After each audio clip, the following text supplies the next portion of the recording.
ជ្រាបសួរបងជ្រាបសួរបងមានចំណារអារម្មណ៍មិនដែរនៅពេលដែលបងមកស្នាក់នៅខាងហូតែលយើងចិត្តមួយអាទិត្យកន្លងពេល4ថ្ងៃដែលខ្ញុំស្នាក់នៅក្នុងហូតែលអង្គរឡែននឹងកលខ្ញុំមានចំណាប់អារម្មណ៍ថាបន្ទប់ស្អាតតែនៅពេលខាងក្រៅមើលទៅដូចបែបបុរាណអញ្ចឹងណាប៉ុន្តែនៅពេលដែលចូលទៅខាងក្នុងមានអារម្មណ៍ថាការរៀបចំគឺបែប modern បែបស៊ីវិល័យហ្មងតែពេលខ្ញុំគេងទៅគឺលក់ស្រួលនៅពេលដែលខ្ញុំចង់ទៅញ៉ាំអីខ្ញុំចង់ទៅ restaurant ហ្នឹងមានម្ហូបច្រើនមុខម្ហូបខ្មែរមានទាំងពីម្ហូបអឺរ៉ុបទឹកបង្អែមនិយាយរួមអីក៏មានដែរតែពិសេសខ្ញុំចូលចិត្តញ៉ាំ drink ចូលចិត្តពី cocktail រសជាតិ unique ខុសប្លែកពីគេហ្មង parking កន្លែងចតឡានចតម៉ូតូអីក៏មានរបៀបរៀបរយស្អាតហើយមានសន្តិសុខការពារទៀតហើយមានអារម្មណ៍សុខភាពពេលអញ្ចឹងពេលខ្ញុំគេងមានអារម្មណ៍សុខភាពខ្លាំងមែនទែនតាមការស្ដាប់និយាយបងមើលទៅបងដូចចូលចិត្តសេវាកម្មខាងហូតែលយើងណាបង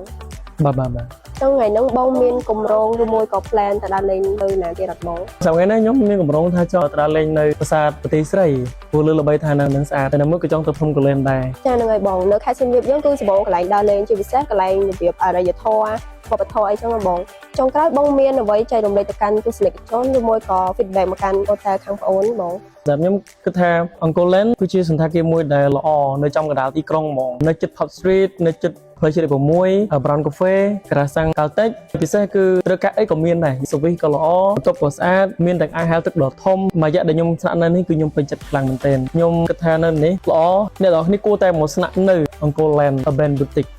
អរគុណបងសម្រាប់ការឆ្លាញ់ចូលចិត្តនៅហូតែលខាងប្អូនសម្រាប់បងប្អូនណាដែលមានកម្រងមកលេងខេត្តសៀមរាបបងប្អូនអាចកក់នៅហូតែលនៅខាងអង្គរឡែននៅ Urban Boutique យើងបាន